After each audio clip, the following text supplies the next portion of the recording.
Hi friends, this is lucky from maxp.com। Friends, क्या आपके Xiaomi Redmi Note 5 Pro का LCD connector damage हो गया है? Worried of high repair cost of your smartphone?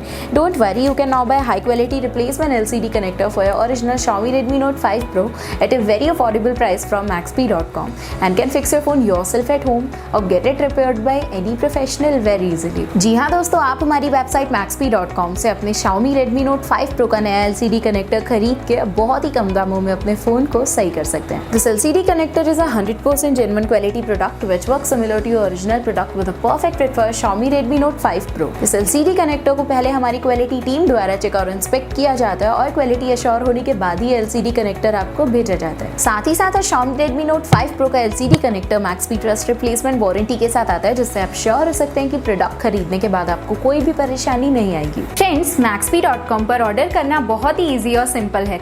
हमारी website maxp.com पर अपने प्रोडक्ट को सर्च करें और प्रोडक्ट पेज पर जाकर बाय नाउ पर क्लिक करें। अपना नाम, मोबाइल, एड्रेस फिल करें और ऑर्डर पर क्लिक करें। ऑर्डर क्लिक करने के बाद आप हमारे सुपर सिक्योर पेमेंट पेज पर आ जाएंगे, जहां आप ऑलमोस्ट हर तरह से पेमेंट कर सकते हैं, जैसे कि UPI, नेट बैंकिंग, क्रेडिट और debit cards, wallets etcetera. Once your payment is done and your order is processed, it will be safely packed and dispatched within 1 or 2 days। और हाँ गाइस, शिपिंग बिल्कुल free है, so you just have to pay for the product and nothing else। आपके order की सारी updates और tracking details regularly आपको आपके ईमेल और फोन पर भेजी जाएगी, जिससे आप अपने ऑर्डर का स्टेटस जान सकते हैं। maxp.com पिछले 6 सालों में अपने हजारों हैप्पी कस्टमर्स को फोन पार्ट्स डिलीवर कर चुका है और ये गिनती डेली बढ़ रही है। सो वेट मत करिए, अभी ऑर्डर करें और चल रहे special cashback and heavy discounts का फायदा उठा के अपने फोन में लगवाएं बेहतर क्वालिटी पार्ट्स, वो भी कम दामों में।